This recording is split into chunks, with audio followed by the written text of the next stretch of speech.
Good morning. Today is Tuesday, October 28th. I'm Corva Coleman from NPR News, and here are today's top stories. The National Hurricane Center says the top-of-the-scale Hurricane Melissa has gotten even stronger. Its top sustained winds are now at 185 miles per hour. Forecasters say it's approaching Jamaica's southern coast. Jamaican leaders are pleading with people to get to shelters.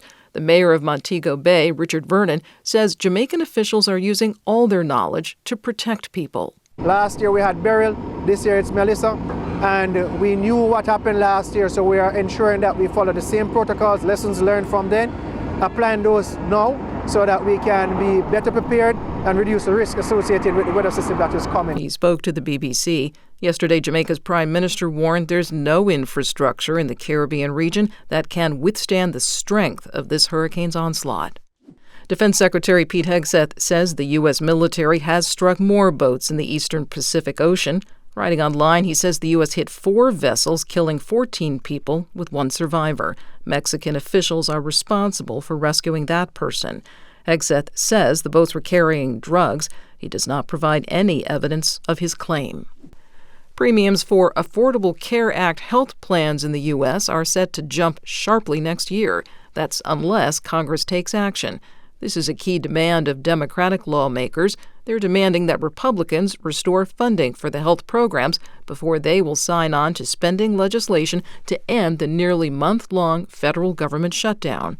Most federal workers are not getting paid. The largest union for these employees is demanding that Congress pass a spending measure immediately.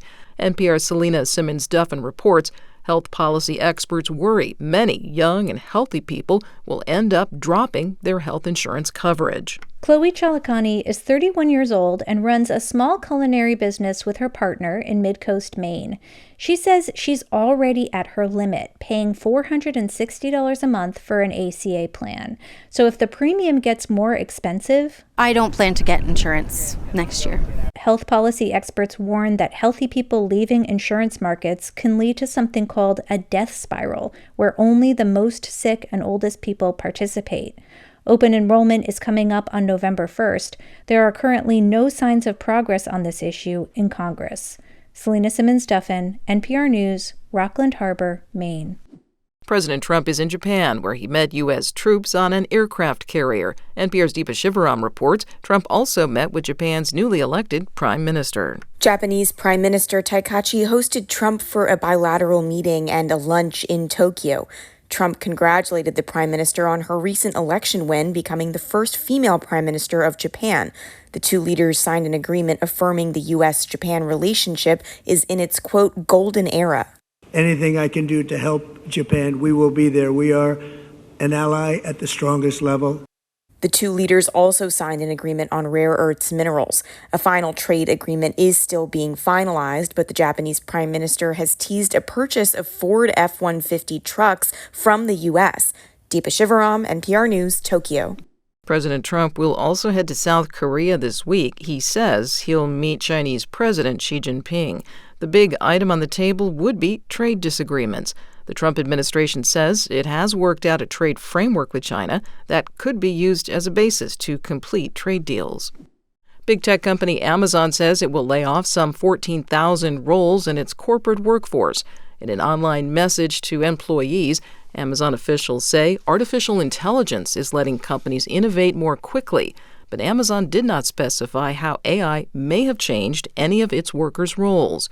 Amazon is a financial supporter of NPR. Israel says that last evening Hamas handed over the rest of the remains of a body believed to be those of a deceased hostage. But NPR's Rob Schmitz reports from Tel Aviv, Israel says the remains don't match any of the hostages it knows to be held in Gaza. Israel's National Forensic Institute said the remains handed over by Hamas did not match any of the 13 remaining deceased hostages left in Gaza. Hamas says the rubble from the war is a major obstacle in locating many of the bodies, but an Israeli spokesperson says the militant group knows where several of the bodies are. The recovery and handover of the bodies of deceased hostages in Gaza is becoming one of the biggest barriers to the implementation of the U.S.-brokered peace plan. Israel has allowed an Egyptian search and rescue team to enter Gaza and work with the Red Cross to locate the bodies. President Trump has warned that if Hamas does not hand over the remaining bodies of hostages soon, the parties that oversaw the peace process will take action. Rob Schmitz, NPR News, Tel Aviv.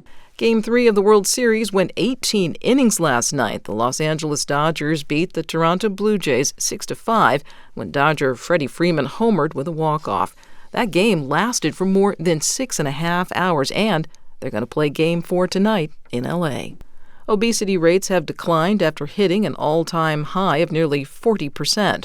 A Gallup poll finds that the drops correlate with sharp increases in the use of obesity treatments known as GLP-1 medications.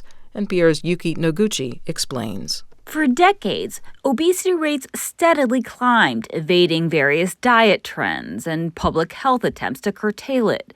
But over the past 3 years, and tracking with the increased popularity of injectable obesity medications, Gallup's National Health and Well-Being Index finds obesity rates decreased to 37% in its most recent survey, down from 39.9% in 2022.